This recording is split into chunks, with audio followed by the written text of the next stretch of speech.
Hello बच्चों, चलिए दिए गए प्रश्न को देखते हैं। प्रश्न है, नवीनीकरण योग्य दो संसाधनों के नाम बताइए। बच्चों, इस प्रश्न की मुख्य अवधारणा है कि बात किसकी हो रही है? संसाधन की। और संसाधन में भी प्रत्यक्ष रूप से बात किनकी हो रही है? नवीनीकरण संसाधन की, जिनका आपसे बस दो उदाहरण मांगा जा रहा है। बच्चों, अगर हम लोग संसाधन की बात करते हैं तो संसाधन क्या होता है? ये हमारी जरूरतों को पूरा करता है। जरूरतों को पूरा करता है,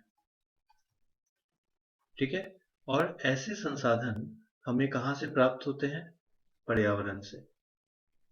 तो पर्यावरण में उपलब्ध संसाधन जो हमारी आवश्यकताओं को या जरूरतों को पूरा करता है, उसे हम लोग क्या कहते हैं? संसाधन कहते हैं। अब अगर हम लोग संसाधन का वर्गीकरण देखें तो संसाधन को अगर हम लोग बांटे तो ये दो तरह से हो सकते हैं।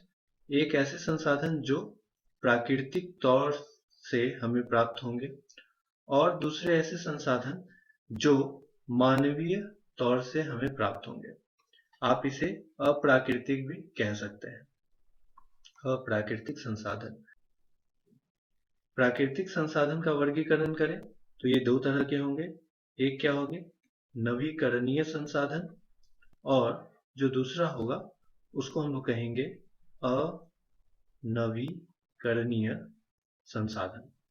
नवीकरणीय संसाधन का अगर अर्थ देखें, मतलब वैसे संसाधन जिनका उपयोग किया जा चुका है और उन्हें पुनः उपयोग किया जा सकता है, ठीक है, जिनका उपयोग दीर्घकालीन किया जा सकता है और नवीकृत रूप से किया जा सकता है। तो वैसे संसाधन को हम लोग क्या बोलेंगे? नवीकरणीय संसाधन। अगर इनका उदाहरण हम लोग देखें तो ऐसे कौन कौन से संसाधन हमें प्राप्त होंगे? सौर ऊर्जा, पवन ऊर्जा, वन, विद्युत ऊर्जा